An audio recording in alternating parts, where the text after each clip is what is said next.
पूरे कुरान में अगर आपको मोहब्बत का आईना देखना है, रब की मोहब्बत का, तो इब्राहिम का किस्सा है। कितने सालों के बाद खुदा बेटा देता है, बेटे को जमीन पे छोड़ के वापस आ जाते हैं, 13 साल के बाद फिर वापस जाते हैं, और उसी रात आप देखते हैं कि अपने ही बेटे को क्या कर रहा हूं, ज़बा कर रहा हूं। कि इब्राहिम इब्राहिम बना नहीं जा सकता जब तक मोहब्बतों के गलों को काटा नहीं जाता।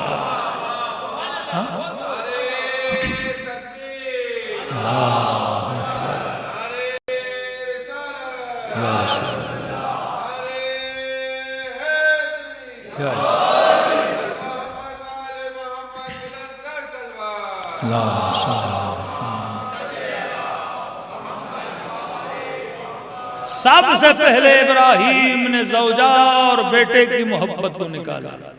किसके लिए? रब के लिए। फिर जब बेटा जवान हुआ, खुदा ने कहा इम्तिहान और बढ़ गया। एक दिन की मुलाकात, अगले दिन बेटे के गले पे छुरी चलाने के लिए चले गए। मेरे छठे इमाम इमाम जाफर सादिक अलैहिस्सलातु वस्सलाम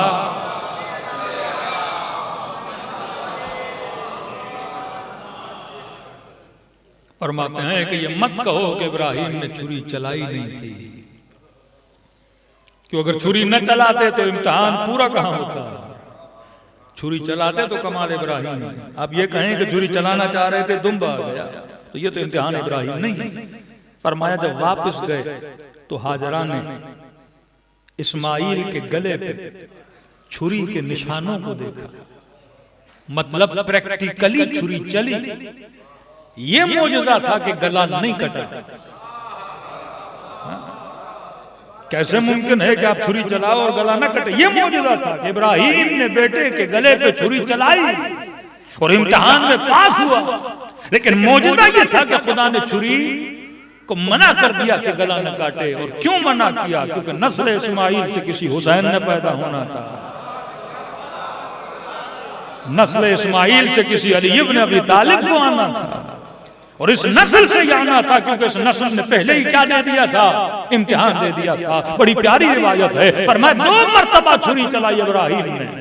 जब पहली मर्तबा छुरी चलाई तो गला नहीं कटा। इब्राहिम ये समझे कि छुरी शायद काम नहीं कर रही और पत्थर पे उसको फिर तेज किया। फिर गले पे छुरी चलाई तो गला न कटा, फिर पत्थर पे तेज किया, फिर छुरी चलाई तो गला न कटा। अब इब्राहिम जलाल में आ गए और कहने लगे कि ऐ छुरी नाफरमानी क्यों कर रही हो? अल्लाह का हुक्म है कि गले को काटा जाए। कहते बेज़बान खंजर से आवाज आई, इब्राहिम करूं तो क्या करूं? खलील कहता है काटो, जलील कहता है न काटो।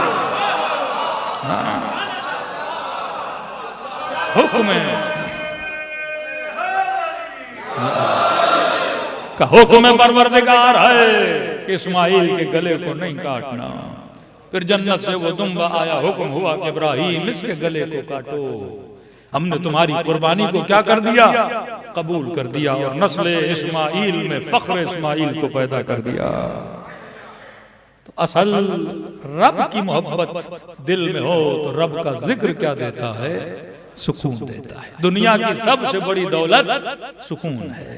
मासूम की एक रिवायत तो रफ़ ज़हमत फरमाते हैं कायनात में कई चीजों पे करने से तुम्हें क्या मिलेगा?